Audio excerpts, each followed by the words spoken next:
optional. Of each of the jars, gotta polish my pot so everybody on YouTube thinks I have it all together. Spoiler alert, I do not. Hello, welcome back to Sage and Stone Homestead. My name is Heather. I'm gonna have kind of a kitchen morning this morning, doing something new that I've never done before. I have done a lot of canning, but I have never canned mushrooms, and I've been growing mushrooms pretty steadily for the last 6 months.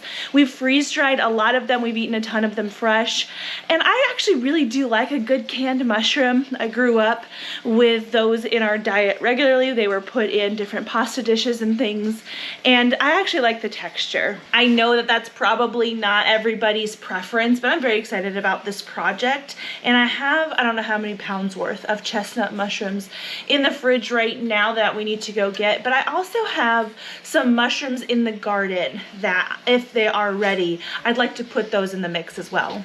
First things first though, I have a couple loaves of sourdough that I'd like to get in the oven and get that going.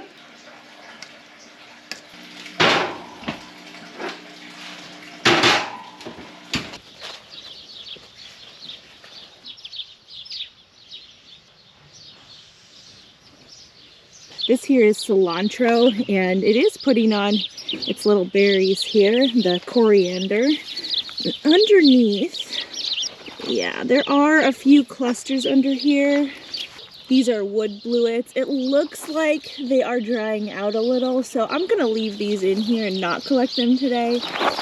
We have had quite the string of wet weather that has really been awesome for the mushrooms, but that's let up some, which I'm super grateful for. Like I said, I've been growing mushrooms like crazy, so we have plenty to work with today. We have quite a few refrigerators on the homestead, and it's been a good thing. We keep dairy goats, so we have a dairy fridge, and we also process a lot of our own meat animals, and this is our meat fridge. But this time of year it turns into a produce fridge, so I guess it just is what it needs to be depending on the season. So I've got a few bags of mushrooms that we're going to bring inside. I also have an entire bin of kale in here that needs dealing with, but I'll worry about that later. So in order to can the mushrooms today, I am going to be following a recipe from the National Center for Home Food Preservation. I'll make sure to link it in the description box. The recipe is pretty simple. It involves just having mushrooms and some boiling water, but there's also the option to add ascorbic acid. It apparently preserves the color. This is something that we've had in our pantry for forever, and I just happen to have it, but I don't believe that it's required. Since I have it, I will be using it. And some of these mushrooms got a little bit frozen in the back of that fridge in there, and I don't think that's gonna matter. What I'm gonna be focusing on right now as I chop these off is just taking off the little bit down here where the mushrooms were connected to their nutrient block. I'll put those little ends in the compost pile, and for the rest of it, I'm just gonna be chopping up the mushrooms and putting them in this big pot of water.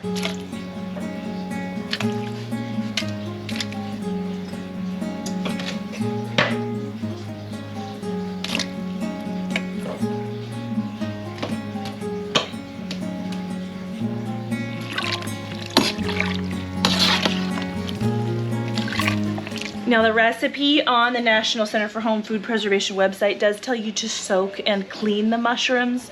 The reason that I'm not is because I know exactly how they were grown. I grew them here. They grew inside the grow tent that I have in my shed, inside their soil block or their nutrient block that has been pre-sterilized, and it's just inoculated with the mushrooms mycelium, so there's nothing weird in that. They went straight from those blocks into these bags and now into the pot, so I know that they're clean. Next step, we just bring this up to a boil and let it boil for 5 minutes. All right, so we've got mushrooms boiling over here, and the timer went off for the bread. Looks beautiful.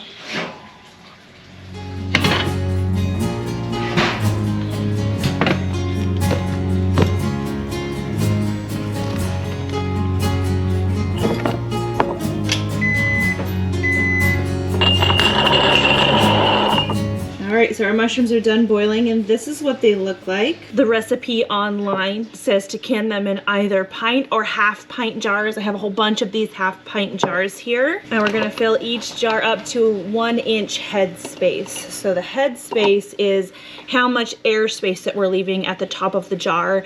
And 1 inch is right about where the threads start. Maybe it's a little bit less than an inch where the thread starts. Have this headspace tool to help me confirm. Okay, so it is lower than where the thread starts. So I'm glad that I checked. This looks to be about right for this jar, and I've got many more to fill. There is another optional ingredient that I forgot to mention in the beginning. It is salt. It says to add a ½ teaspoon per pint. Because these are half pints, I'm going to add a ¼ teaspoon each. And as I mentioned, this is optional. I like salt, so I'm gonna add it. And the other optional bit that we discussed a little bit in the beginning is the ascorbic acid. This is just to help maintain color. It says an 1/8 teaspoon per pint, which would mean like a 1/16 of a teaspoon per half pint, so I'm just doing a little tiny bit. Now the recipe says to fill up the jars up to the head space with fresh hot water.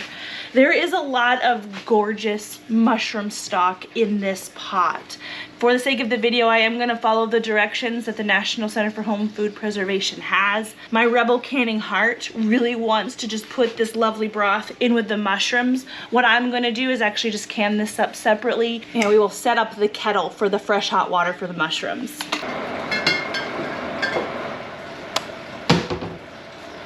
Look at how gorgeous that broth is.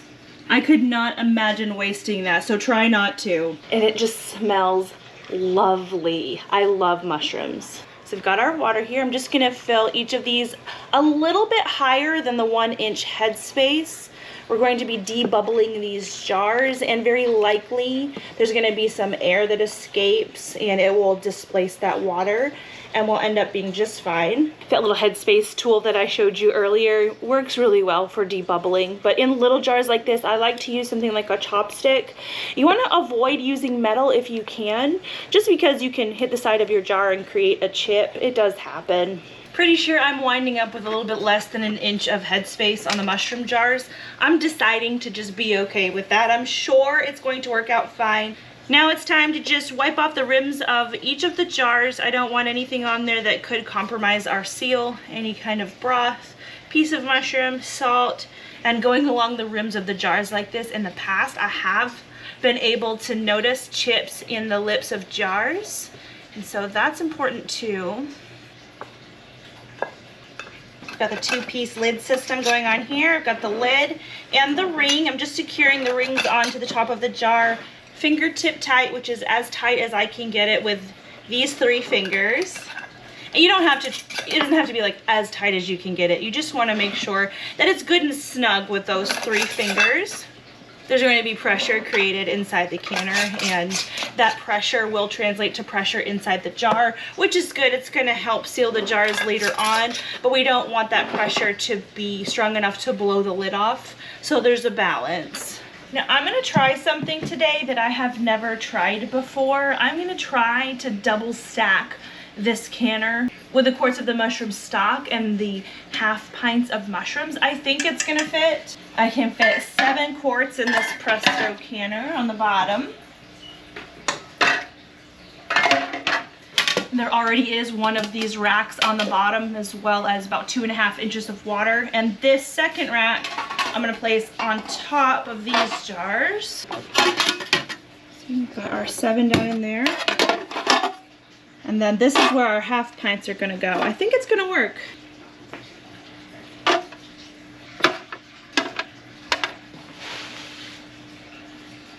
Oof, okay, we'll see. Just making sure everything looks good with the lid here. It seals. The mushrooms themselves, no matter if it's pints or half pints, need to can for 45 minutes, which is well above the time that the mushroom stock is going to need. And you can do that. If you feel like you want to can 2 different things at once to save time or whatever, you can either choose 2 different items that have the same canning time.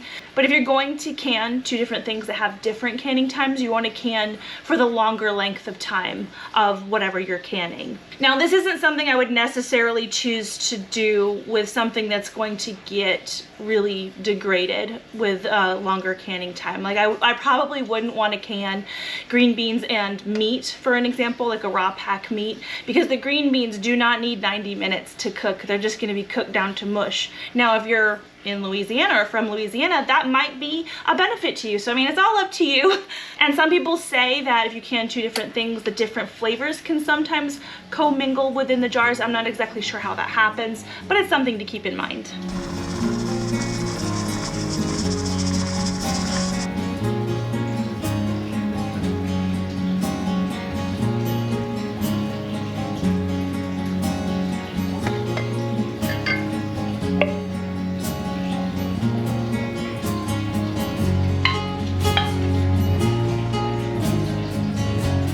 Alrighty, so it's been several hours and every single jar that we put in the canner did seal, and the canner performed as normal with the double stacking. Even though the jars were really close to the top, there's plenty of room. We had the venting all as normal. I wanted to show you guys the adorable little bouquet of zinnia that I just picked from the garden. The garden is calling my name. I've got to harvest some more asparagus and some beans, so I'm gonna head out there. If you would like to hear more about our journey into growing our own mushrooms, I have a whole playlist on that. I'm gonna link that up here. And I have a comprehensive overview on exactly how to pressure can. I'll list that down here too.